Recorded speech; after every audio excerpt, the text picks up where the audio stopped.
बच्चों, आज हम कुछ सुभद्रा कुमारी जी चौहान के बारे में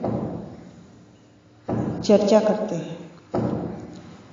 कहा जाता है, यत्र नारी पूज्यन्ते तत्र रमन्ते देवता। प्रत्येक परिवार ऐसी ही नारी से सुशोभित रहता है, कभी सीता के रूप में, कभी रानी लक्ष्मीबाई के रूप में, चाहे उसे रजिया सुल्तान समझ लें, चाहे सुभद्रा कुमारी चौहान। सभी से असीम उत्पीड़न एवं संताप झेलती हुई नारी पुरुष को रक्षा का कवच पहनाती रही। सुभद्रा कुमारी देशभक्ति से भरपूर कवि हृदय की स्वामिनी थी। देशभक्ति की क्रांतिकारी ज्वाला में कवि के कोमल हृदय का कमल खिला हुआ था। ऐसा चमत्कारी विरोधाभास बिरला ही मिलता है।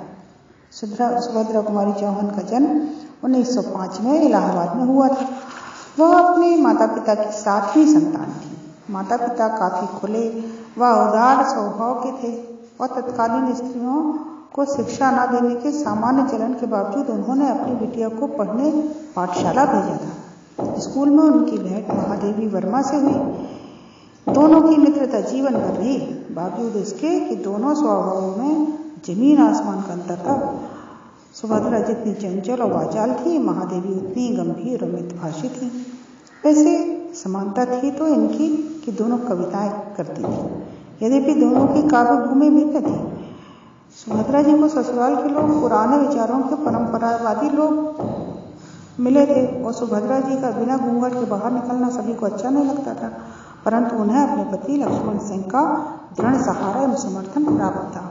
अतः उन्होंने अपनी अनुचित टिप्पणी की चिंता नहीं की और उनका कारवां बिना किसी व्यवधान के आगे बढ़ता गया। आरंभ हुआ 1919 में जलियांवाला बाग के निर्मम हत्याकांड से। वह क्रूरतम हत्याकांड अनेक भारतीयों का क्रांतिकारी परिवर्तन बिंदु प्रमाणित हुआ। सुभद्रा कुमारी का कवि हृदय भी हिल गया। तब उन्होंने कविता लिखी, जलियांवाला बाग का वसंत।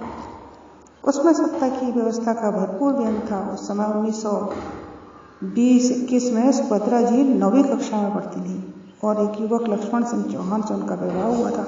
वह पढ़ रहे थे, यद्यपि BA LLB कर चुके थे और MA कर रहे थे।